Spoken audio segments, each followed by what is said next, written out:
আওয়ামী লীগ ছাড়া অন্তর্বর্তী সরকার সহ প্রায় সব রাজনৈতিক দলেরই ধারণা ভারতের বিরোধিতা করলেই খুশি হবে জনগণ। ইসলামী দলগুলোর ধর্মীয় পুঁজি আর আওয়ামী লীগের মুক্তিযুদ্ধের চেতনা বিক্রি শেষে বর্তমানে ভারত বিরোধী মনোভাবকেই ভোটের পুঁজি হিসেবে ভাবছে রাজনৈতিক দলগুলো। আর তাই ভারতের বিরুদ্ধে কথা বলাটাই রাজনৈতিক প্রধান হাতিয়ার হিসেবে ভাবছে তারা। কিন্তু তাদের এই ভাবনার পরিসংখ্যানটা কি? রাজনৈতিক দলগুলো কেনই বা ভাবছে ভারতের বিরোধিতা করলেই কেবল জনগণ তাদের ভোট দেবে?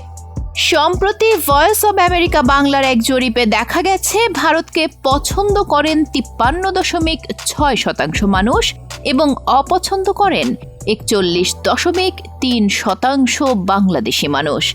অর্থাৎ এই জরিপ অনুযায়ী ভারতকে পছন্দ করার পক্ষে মত দিয়েছেন বেশিরভাগ ভোটার। তাহলে রাজনৈতিক দলগুলোর অঙ্কটা আসলে কি? অন্তর্বর্তী সরকারই বা কি ভাবছে? আকাশ ছোঁয়া দ্রব্যমূল্য কিংবা আইন শৃঙ্খলার চরম অবনতি মেনে শুধু ভারতের বিরোধিতাই মানুষের মন জয় করবে? পেটে খাবারের টান পড়লে জুলাই আগস্ট ভুলে যেতে পারে মানুষ। এটাই বাস্তব সত্য। আপনার কি মনে হয়?